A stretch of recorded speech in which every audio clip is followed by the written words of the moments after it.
Beratus-ratus tahun lamanya sebelum Kristus, nabi-nabi telah meramalkan kelahiran Mesias itu. Hai Bethlehem, di tanah Yudea, engkau yang terkecil di antara kota-kota, tetapi daripadamu akan tampil seorang penguasa, bangsa-bangsa yang akan mengembalakan umatku Israel.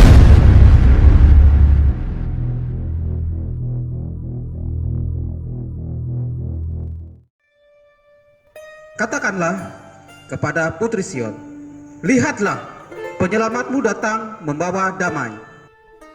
Dalam bulan ke-6, Allah menyuruh malaikat Gabriel pergi ke sebuah kota di Galilea bernama Nazaret kepada seorang perawan yang bertunangan dengan seorang lelaki bernama Yusuf dari keluarga Daud.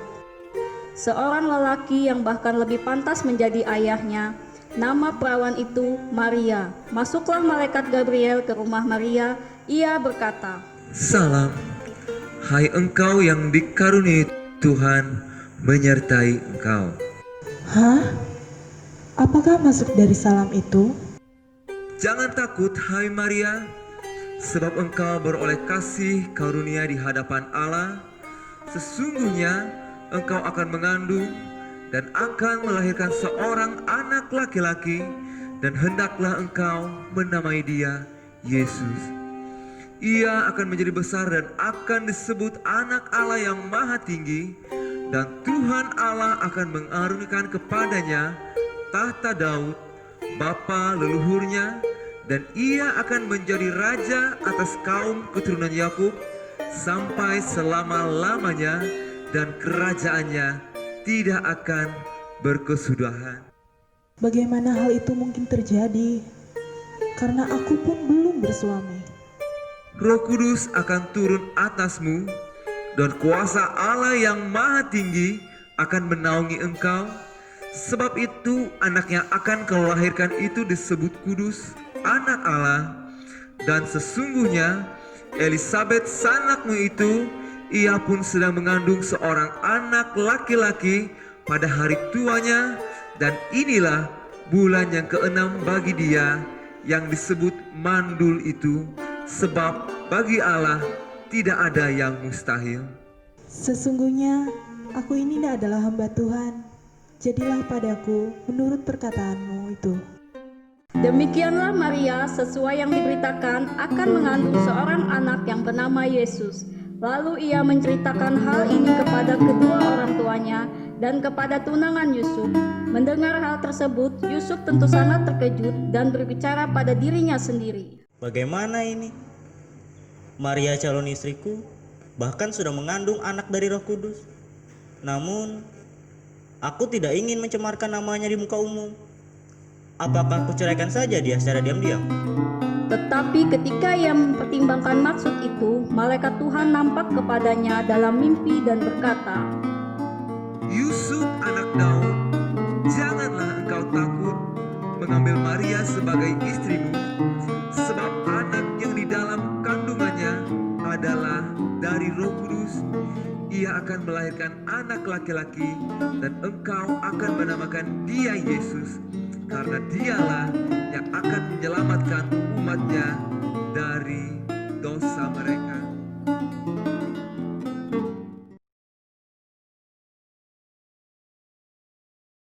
Beberapa waktu kemudian, berangkatlah Maria dan langsung berjalan ke pegunungan menuju sebuah kota di Yehuda.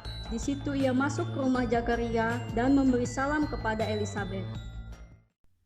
Salam, hai Elisabet. Dan ketika Elisabet mendengar salam Maria, melonjaklah anak yang di dalam rahimnya, dan Elisabet penuh dengan Roh Kudus, lalu berseru dengan suara nyaring, Diberkatilah engkau di antara semua perempuan, dan diberkatilah buah rahimmu. Siapakah aku ini sampai ibu Tuhanku datang mengunjungi aku? Sebab sesungguhnya ketika salammu sampai kepada telingaku, anak yang di rahimku melonjak kegirangan. Dan berbahagialah ia yang telah percaya, sebab apa yang dikatakan kepadanya dari Tuhan akan terlaksana.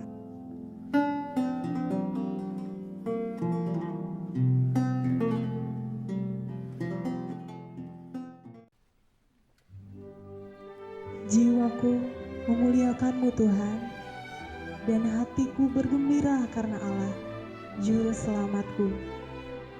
Sebab Ia telah memperhatikan kerendahan hamba-Nya. Sesungguhnya, mulai dari sekarang, segala keturunan akan menyebut aku berbahagia. Karena Yang Maha Kuasa telah melakukan perbuatan-perbuatan besar kepadaku, dan namanya adalah kudus, dan rahmat-Nya turun-temurun atas orang yang takut akan Dia. Ia memperlihatkan kuasa-Nya dengan perbuatan tangan-Nya dan mencerai-beraikan orang-orang yang congkak hatinya. Ia menurunkan orang-orang yang berkuasa dari tatanya dan meninggikan orang-orang yang rendah. Ia melimpahkan segala yang baik kepada orang yang lapar dan menyuruh orang yang kaya pergi dengan tangan hampa. Ia menolong orang Israel, hamba-Nya, karena Ia mengingat rahmat-Nya, seperti dijanjikannya kepada nenek moyang kita, kepada Abraham dan keturunannya untuk selama-lamanya. Dan Maria tinggal kira-kira 3 bulan lamanya bersama Elisabet, lalu pulang ke rumahnya.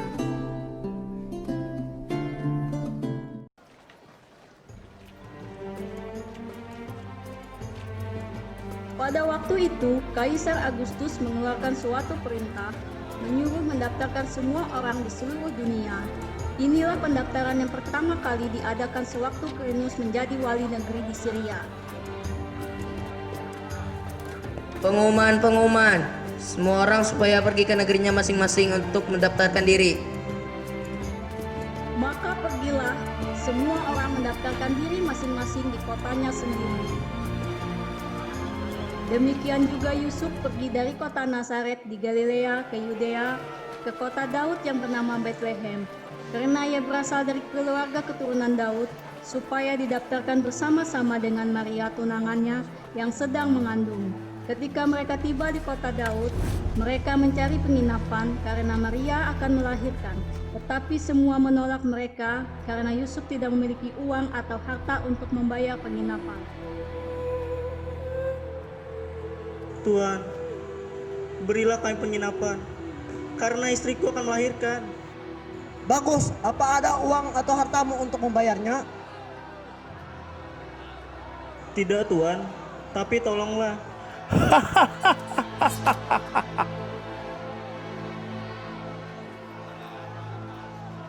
Lalu Yusuf dan Maria mencoba ke rumah kedua. Tuhan, berilah kami penginapan, karena istriku akan melahirkan. Jangan dekat, pakaianmu jorok. Semua tamu di rumahku adalah tamu terhormat tahu. Demikianlah mereka selalu ditolak. Akhirnya mereka lelah dan beristirahat. Yusuf, aku tidak tahan lagi. Bayi kita akan segera lahir. Maria, sabarlah, istirahatlah sejenak. Ketika mereka sedang beristirahat, lewatlah 2 orang anak kecil, yaitu anak dari seorang gembala yang memiliki kandang ternak. Tuan, mengapa Tuan ada di sini? Ini sudah tengah malam. Kami tidak mendapatkan penginapan, sementara istriku akan melahirkan. Kami pun tidak memiliki tempat, tapi ayah memiliki kandang ternak.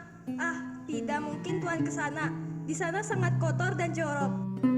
Tidak apa-apa, yang penting kami mendapatkan tempat untuk beristirahat. Ayolah, biar saya hantarkan ke sana. Ketika mereka tiba di situ, tibalah waktunya bagi Maria untuk bersalin dan ia melahirkan seorang anak laki-laki. Anaknya yang sulung, lalu dibungkusnya dengan lampin dan dibaringkannya dalam palungan karena tidak ada tempat bagi mereka di rumah penginapan.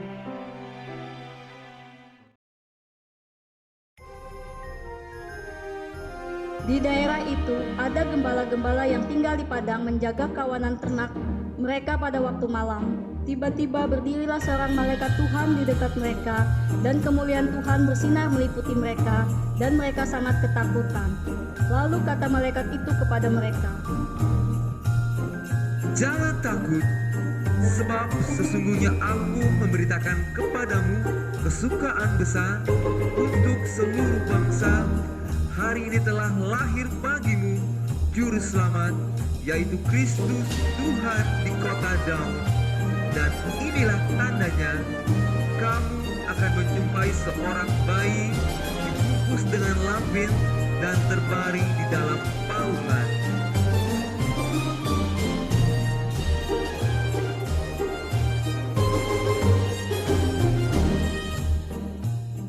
setelah malaikat-malaikat itu meninggalkan mereka dan kembali ke surga, gembala itu berkata seorang kepada yang lain, Suara apa itu? Kita pergi ke kota Daud, ke kandang. Seorang bayi penyelamat terjanji. Kita pergi ke Bethlehem untuk melihat apa yang terjadi di sana, seperti yang diberitahukan Tuhan kepada kita.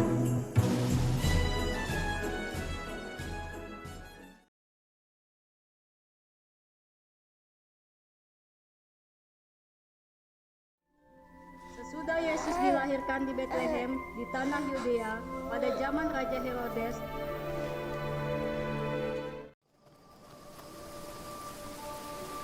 datanglah orang-orang Majus dari timur ke Yerusalem dan bertanya-tanya,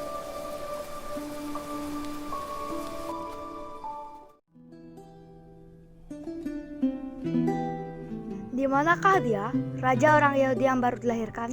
Kami telah melihat bintangnya di timur dan kami datang untuk menyembah dia.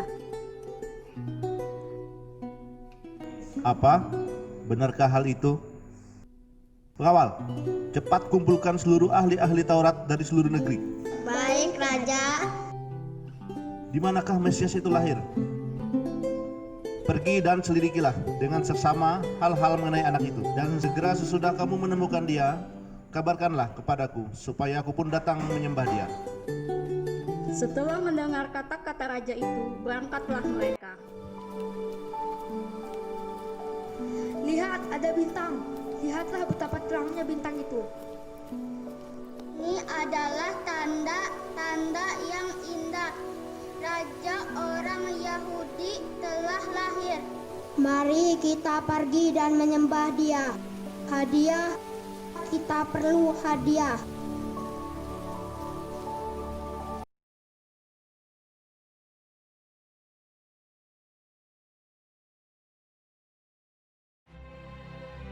Lalu mereka cepat-cepat berangkat dan menjumpai Maria dan Yusuf dan bayi itu yang sedang berbaring dalam palungan. Ketika para gembala dan orang-orang Majus melihat bayi itu, mereka menyembah dan memberikan persembahan mereka sambil berkata,